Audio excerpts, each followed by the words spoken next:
A woman takes off her clothes and prepares to go to sleep. But before she could finish undressing, she suddenly became motionless. Her husband, on the other hand, is used to it. He puts a blanket on her and turns off the light. It turns out that everyone in this town is controlled by a windmill. When the windmill rotates at a constant speed, the villagers can move normally. But when the windmill stops, everyone stays still. What's even weirder is that when the windmill speeds up, everyone starts working like crazy. Under the windmill's control, everyone's work efficiency increased dramatically. It would have taken at least a year to build a house, but they could do it in one night. The whole town was completely controlled by the windmill. Until one day, a bolt of lightning struck the windmill. A part of the windmill fell off and rolled in front of the man. The man was instantly sane and no longer controlled by the windmill, while the others continued to work like toolmen. And so it went on for days. When the weather cleared, the windmill finally stopped. The villagers were able to rest. The man moves through the motionless villagers. He realized he was the only one who could do what he wanted. So he picked a woman he liked on the road. The woman woke up and fell in love with the man. From then on, the couple lived happily ever after. But because of the windmill, the woman was always busy. She even cleared away the man's unfinished meals.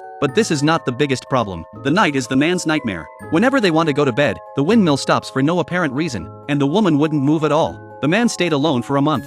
That day, the man woke up and saw his girlfriend still there. He couldn't stand it any longer. He grabbed an axe and rushed out to kill the windmill. But the villagers stopped him. They were afraid that if the windmill was destroyed, they would disappear with it. But they couldn't stop the windmill from stopping. The man came to the windmill and chopped madly at its base. He vented his frustration. But then the windmill started to turn. The villagers rushed in and grabbed the man who was trying to break the rules. They drove him to the edge of a cliff. Just when the man thought he was in danger, the windmill suddenly collapsed and fell off the cliff. The man escaped with his life. But they didn't realize that the windmill had landed in the stream. Under the current, the windmill began to rotate at a constant speed. And everyone was back to normal. The man became the savior of the whole village. The most important thing is that he and his girlfriend can finally share the same frequency.